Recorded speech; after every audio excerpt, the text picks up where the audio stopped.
Somewhere in the hills of rural Japan, a boy heard a melody nobody else could. It was 1851 in the misty hills of Ki Province. The air smelled of rice paddies and damp soil as the villagers rose at dawn to tend their crops. And there, in a wooden farmhouse that barely kept out the chill, a boy named Torakusu Yamaha listened to the sound of the world like a secret song. Every small sound enchanted him. The scratch of the wooden plow, the clang of a distant bell, the whir of wind weaving through straw rooftops. While most children were content to play, Torakusu was different. He wanted to understand the music behind these noises and someday make his own.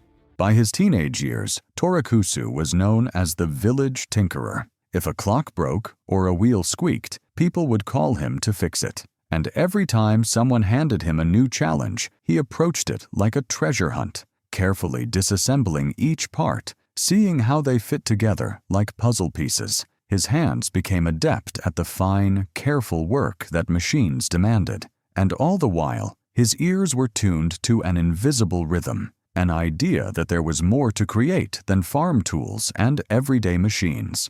In 1887, a school in Hamamatsu was faced with a strange challenge. A foreign reed organ had broken down, its inner workings too mysterious for any local craftsman. When Torakusu arrived, his eyes lit up at the sight of the unfamiliar instrument. He took it apart slowly, examining its reeds and wooden frame. And through days and nights of careful repair, something magical happened. The instrument sang again, its voice rich and vibrant. That sound struck him like a calling. He realized his hands weren't meant only to repair machines. They were meant to craft something more beautiful. And so, a boy who had once fixed watches decided he would build his own instruments for the world. By 1889, Torakusu Yamaha had made up his mind. He left his village and set up a tiny workshop in Hamamatsu, a drafty wooden space filled with his rusty tools. Every morning, before the sun was up, he was already carving wood and shaping metal. Every evening, long after the city had gone to sleep, the lantern in his shop still glowed, and slowly, ever so slowly, an entirely new sound began to emerge. The sound of his first handmade reed organ. With every part he created, every precise adjustment he made, Torakusu was teaching himself the craft of instrument making from scratch. He had no master or a teacher, just a vision in his heart and his hands to carry it into reality. And at last, when the organ was completed, its rich voice filled the shop, a sound that promised something much greater than its wooden frame.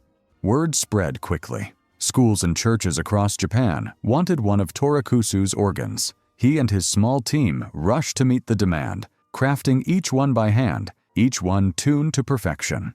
And as Japan embraced Western music, Yamaha embraced the next challenge too: pianos. With the same patient dedication, Torakusu began studying these more complex instruments, breaking them down into pieces and reassembling them with Japanese care and precision. By the turn of the century, Yamaha was becoming a household name in Japan. Its logo, 3 tuning forks intertwined, began appearing in schools, concert halls, and parlors across the nation. And though the world was changing faster every year, one thing remained constant: Torakusu Yamaha's belief that every part must be built with the utmost care, so every note would sing.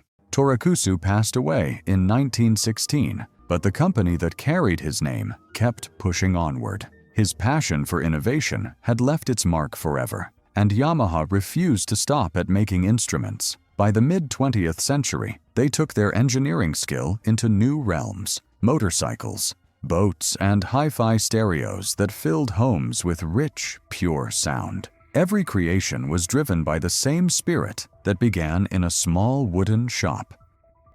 More than a century has passed since Torakusu Yamaha's hands first carved wood into an instrument. Yet his legacy lives every time someone strikes a piano key, tightens a guitar string, or opens the throttle on a Yamaha motorcycle. His name, etched into instruments and machines across the globe, reminds us that real greatness rarely begins with privilege or ease. And though Torakusu himself never saw the company that would rise from his tiny workshop, one that would become a global symbol of craftsmanship, we can still feel his spirit in every perfect note and every smooth-running engine.